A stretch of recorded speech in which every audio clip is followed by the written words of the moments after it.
Hey everybody, it's News from Heaven.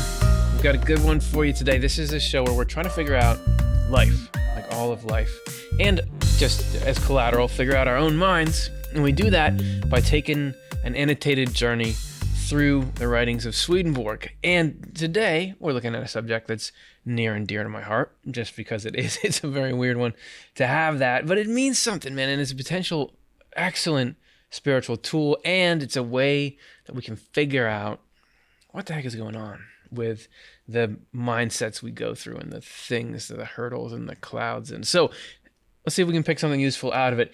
We're going to do it, break it down this way: spiritual crises.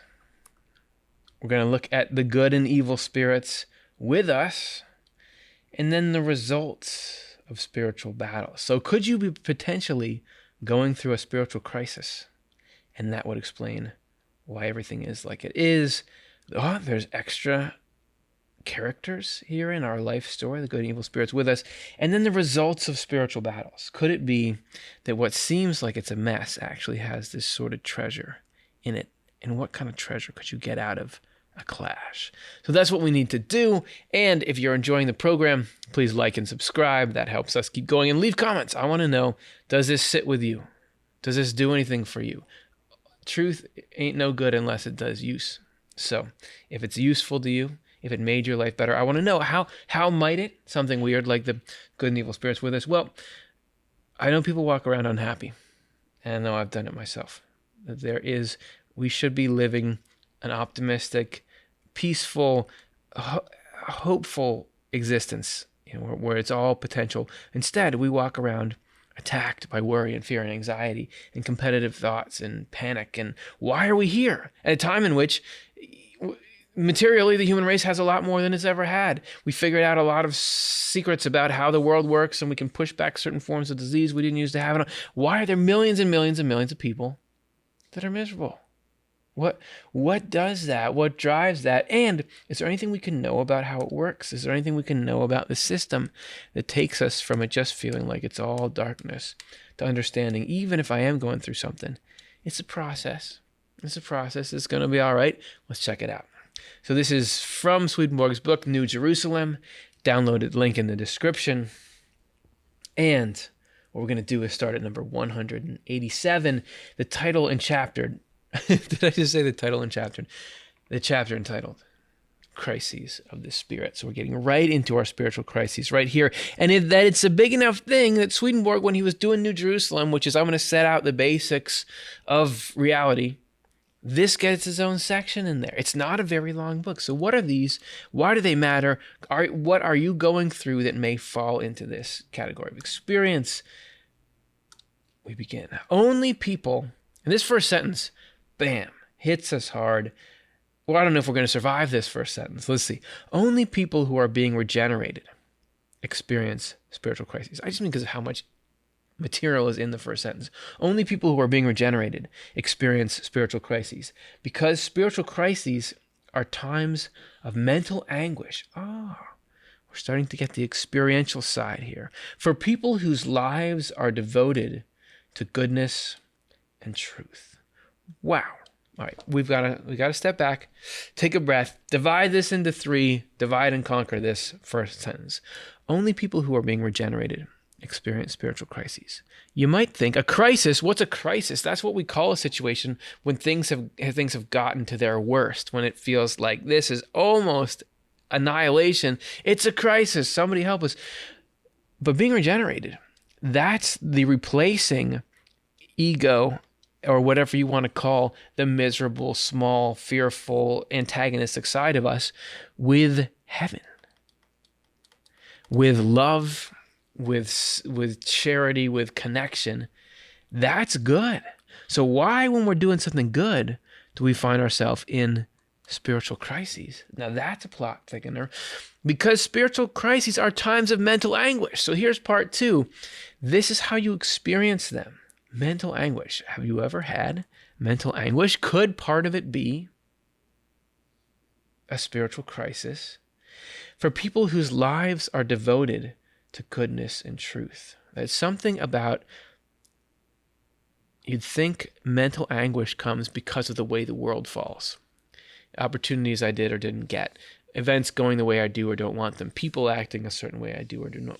What does that have to do with whether I'm trying to devote my life to goodness and truth? So there's a lot of specific conditions we're in here.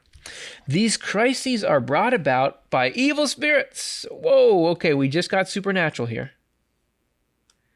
Evil spirits. So somehow evil spirits are playing a role in times of mental anguish for us. I thought mental anguish only came about because I was a loser, right? That's why life feels like this. Evil spirits may have something, not that I'm not a loser, but they may have a role to play as well. And what do they do? What are you guys doing that could be causing mental anguish in us? When they stir up the evils in us, interesting, in us, and anxiety wells up inside, that is a symptom of our spiritual crisis. So we've got within us, since we're talking about evil and good, we'll talk about the human heart. How long would it take Curtis to fill in this whole heart? Is he really going to make us watch him fill in this entire heart? Is he really going to go for those little white parts to make sure it's a perfect heart? Come on, you know you wanted me to finish out everyone. You don't really like that bump, but it's just got to be there.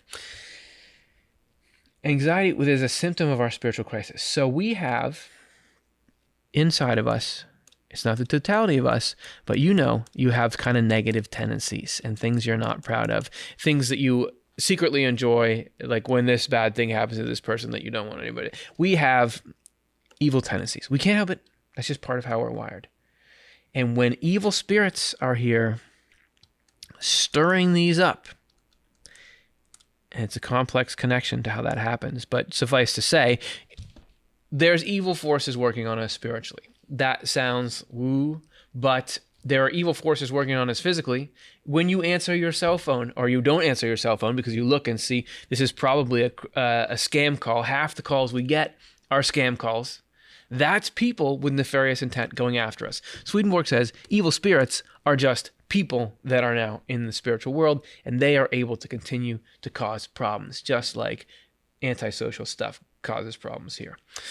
So somehow, these evil spirits are stirring up the evil in us. And it's a symptom that the mental anguish is not the spiritual crisis. Much like the temperature rise that you feel that makes you miserable in a fever is not the actual problem. The problem are these little microbes that are in us that the body is trying to get rid of. So the anguish is just a symptom of something deeper that's going on inside us. We are not aware, however, of where the anxiety is coming from because we do not realize that a spiritual crisis is its source. When you realize the source of pain or discomfort, does that not make the pain or discomfort more manageable, more bearable? If you have a pain in your chest and you don't know what it is and you're freaking out, isn't it different to learn that's just a muscle cramp or something that is benign? Doesn't knowing, even if the news is not great, isn't knowing better than not knowing? And same thing with when somebody does something rude or mean to you, and you think, why does this person act like this towards me? If you get some kind of understanding of their psychology that, as a child, they were treated like this, so they just lash out. Or maybe they actually are jealous of you and they're acting that way because they do respect you. Doesn't that change it?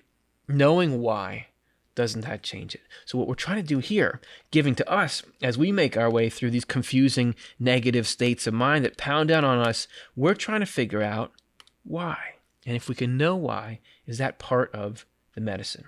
So there are evil spirits and good spirits with each of us.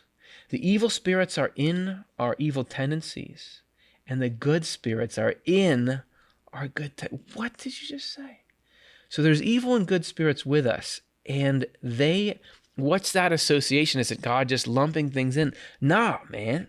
The evil spirits are in our evil tendencies, and the good spirits are in our good tendencies, because the way reality is structured, you have God up at the top, radiating out love and wisdom. We'll get rid of these evil spirits since we drew more evil spirits over there, and I can only have the screen be 18% evil spirit or I lose my contract. So you have God radiating out, and then there's these levels of life, right? There's the spiritual level and then the physical level, and that each rests on the other, like a foundation. So even the things going on in the spiritual world, good spirits, evil spirits, they rest on us like we're the basement of the house and they're the middle floor and God is the super attic. There is some kind of home for the tendencies in these evil spirits, in what we are drawn to that's evil. And then the reverse, heaven is terminating in us in a way too. You all have good things. I'm not just trying to get you down or get myself down about myself. There's all kinds of pro-social stuff that we're into. There are times when we really feel honorable things, when we do honorable things for the right reasons, when the goodness, everybody's got goodness. And that goodness is coming down out of heaven and actually has, in a certain sense, not that they're even aware of it on either side, the evil spirits or the angels, but angels are kind of dwelling in these good tendencies, that there is a home for good and a home for evil in us. So you got these two parts that are battling over us. You've got the sort of heaven side and your hell side. Can they coexist? Can these two vastly differing elements coexist in a single little heart space? What happens when they collide? Or more accurately, what happens when evil makes a power play? When the evil spirits come closer, they stir up our evil tendencies. So they're able to agitate, because we're not always in the same state. Sometimes the negative part of us seems like it's huge and overwhelming. Sometimes it's minimized and we're doing good. So they're able to shift our state there, stir up our evil tendencies, and the good spirits respond by stirring up our good ones. So these angels say, well, no, man, we're not going to lose this person. We're going to give you all the means to combat, not just the will to do evil, but they're trying to make you feel miserable about yourself too. Angels defend that. Angels defend everything about it. They care about how we feel and the nature of our motivations, but evil spirits just trying to cause trouble. This leads to a collision and a battle that causes, so it's the battle that causes the inner anxiety that is a crisis of the spirit. So our inner anxiety, rather than it just being when we're sitting here and these clouds are coming in and we think, wow, this is just an indication of reality, and this is just reality pouring in. I really am no good. This failure really did happen. My tendency to do evil things, that is justified, or that is who I am. Whatever yours are, you can fill in yours. You know what's potent to you. When that comes in, we think it's just reality. But Swedenborg is saying, no, it's not that. It's this. That is the symptom of this whole complex clash of civilizations in here, inside of our heart. That's what causes the inner anxiety. In my mind, oh, that's nice. It's not that everything's falling apart. It's not that there's something irreparable. It's that we're moving forward, and we're moving forward in regeneration towards what's good and true. We can see from this that spiritual crises are caused by hell because hell starts it. They're the ones who say, let's go for more. Let's take this person down. And do not come from heaven, because heaven is just reacting. This is also what's taught by the faith of the church, which is that God does not test anyone. So that's essentially Swedenborg saying, hey, Christians of my day, you say God doesn't lead us not into temptation. This is what that's talking about. Now, not everything is a moral, spiritual issue. There are also times of inner anxiety for people whose lives are not devoted to goodness and truth. There's our earthly anxieties, though, not spiritual ones. So how do you know which is which? The distinction is that earthly anxieties focus on worldly concerns, while spiritual anxieties focus on heavenly ones. What's the difference? Worldly v. heavenly. Let's say you're running a Ponzi scheme, and you're ripping all these people off, and it's great, and you got yourself a boat, but then you get caught, and you're very upset that you got caught, and you're upset about the pending legal troubles and all that. That might be earthly anxiety, because you're not concerned about the damage you've done. You're just concerned about the loss of what you love. Right? So in us, we have crises that can be more like, wow, I wonder if I'm going to be thought of as the coolest person in this room. Oops, I bombed on that joke. No, I'm not. Oh no, that might not be a spiritual crisis. That might just be our ego learning what it's like to not always get what it wants, right? But doesn't mean you can't have one of those one moment and then a spiritual crisis the next, provided overall we're just reaching for something to step outside of our limited antisocial worldview and towards realizing that other people are people too. Huh? Why bother to go through all this? What's at stake in these crises? What is at stake in the crises of the spirit is either the dominance of goodness over evil or the dominance of evil over goodness. So if we both have within us, goodness, but also the tendency towards evil, use whatever labels you want, pro-social, antisocial, ego versus enlightenment, which one is it going to be? That is what's going on here. Heaven is trying to tell you, we want you happier. We want you to come into this eternal joy. So we don't want to lose you here. We're going to protect you. And hell is saying, I want this to all be evils and falsities, right? Which one, not that one is going to disappear. You're always going to have a little bit of a mix of both, but which one is steering? Which one has the controls? Which one is dictating our course of action? The evil that wants to take control is in our earthly or outer self, and the goodness is in our spiritual or inner self. Another way you could look at this is that you have a negative outer shell to you, but you also got this core of light inside you as well. And which one is going to be the one steering? That it's this clash of inner versus outer constriction, if you can't tell by that amazing diagram. If evil wins, the earthly self controls us. If goodness wins, the spiritual self controls us. These battles are waged by me. This is a fascinating, applicable piece of information, in my humble opinion. These battles are waged by means of truths of our religious faith that are drawn from the Word.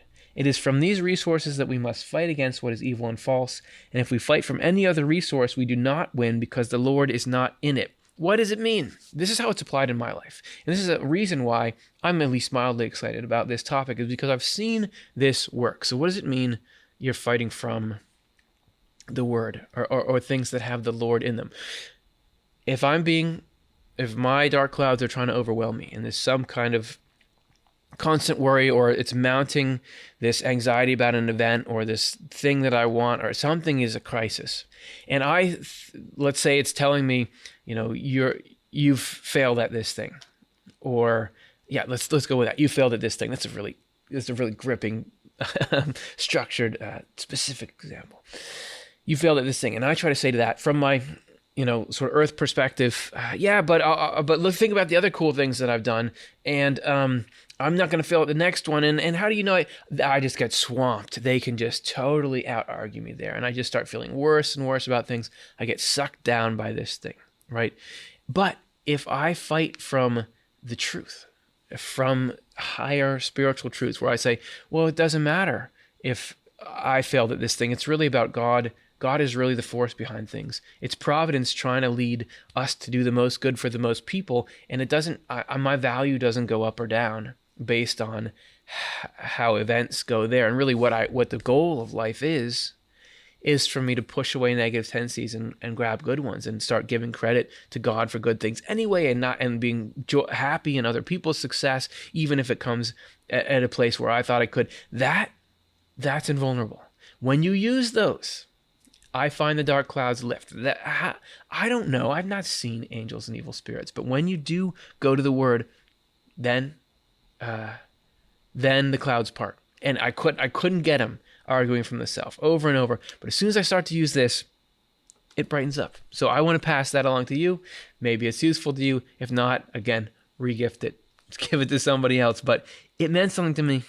It meant something to me. We're skipping a few little numbers here because I want to get to, you can read them if you download the book. I want to get to the benefits. What are the results? Why go through all this stuff in the first place? And this is cool. I think we'll just kind of read this through. Crises of the Spirit help goodness in us gain control over evil, and truth gain control over falsity. Right? We have new management to turn this Curtis franchise around. They help reinforce truths and join them to goodness, and at the same time shatter evils and the falsities that arise from them. They also serve to open our inner spiritual self and bring our earthly self under its control, break up love for ourselves and for the world, and tame the cravings that arise from them. And you know when Swedenborg says love for ourselves, it means love of control rather than having good self-esteem. Love for the world is a love of gratification and pleasure apart from any kind of use or what your impact is. The cravings that arise are these compulsions that you can't help wanting something, or you can't help being bothered by something or triggered by something. Just so you know, these three things, Swedenborg says, from that all unrest. He asserts in a quote, all unrest is from evil and falsity. Those three things are causing all the misery in our lives. So to get those taken out of us is the most exciting thing that you could get. The most exciting gift you could unwrap is the control of goodness and truth in you rather than evil and falsity. It was so worth it that I colored over what we're about to read. Once this has been done, we come into enlightenment and gain a perception of what is true and good and of what is false and evil. Because when you're in the truth and good, you can see, oh, that stuff that I was running around worrying about before, it's nothing. It's nothing compared to the new mindset. This is so much better. This is so much better. And I only dip into that once in a while. But when I'm there, I realize this is the only way to go. I sometimes set reminders on my phone, like, think like that again. Remember, that's more important. When you're in this other state, you're going to think looking at life in a limited, time-based, self-centered way is what's up. But it's always better when you get here. You forget how happy you are when you let go of that kind of self-centeredness and whatever else. Once this has been done, we come to enlightenment and gain a perception of, I already said that. This gives us intelligence and wisdom, not such bad byproducts, which then, for what it's worth, keep growing day by day. It's not that the battle is then over and that's it. This is just the start. Super important here at the end. During our spiritual crises, the Lord alone is fighting for us. If we do not believe the Lord alone is fighting for us and winning for us, then we are experiencing only an outer crisis that does not do us much good. Why? It's because it's changing how you think about life. This is taking these ideas that are just ideas, are just concepts, even your idea of God, and that we have dependence on God, and that God could do something like reach in and help us with our struggles. That becomes real. It turns real when you need it, when you're in the trenches and you have to rely on these concepts because nothing else is working. That's when you see this does exist. This is true and this is good. And that you can start to tell with confidence your dark clouds that no, like I've had the experience of God doing things and of a power out and why does it happen in crisis? Because this is when you feel like I am just at the end of, I can't do anything. I can't beat this. But then these concepts come in and lift you up. And the good about that is it gets you to start to realize, oh, there really is help. There really is God. And you believe it for yourself. And then that's when you gain actual power over evil and falsity. And it starts to shift. The heart starts to shift and it leads to a much happier you and much happier people around you because you got the love, right? That's the news from heaven. How'd it work? Does that give you anything that you can help you in your own little crises, the little ones we go through day to day or in the big ones? Let me know in the comments because I want to know this is working for you. And I want to hear how you use these ideas and what they do for you. And like and subscribe. That helps the show go forward. Really appreciate getting to talk to you all about a subject that I think is really, really potent and really opens up a new way to look at what you go through. Let me know if there's questions about it. We get to every single one. We answer it. Hopefully you take this out into your week. Your week gets better because of it. People say, hey, you're nice. or I'm glad you're doing better. Because when you're down in the hole, right? When you're in your spiritual crisis, it's not just about you. There's other people that care about you too. And they're concerned for you. And when we can get lifted out, it's just a win-win-win for everybody. That's part of why it's built into the system. All right, guys. Thanks so much for watching. See you again soon.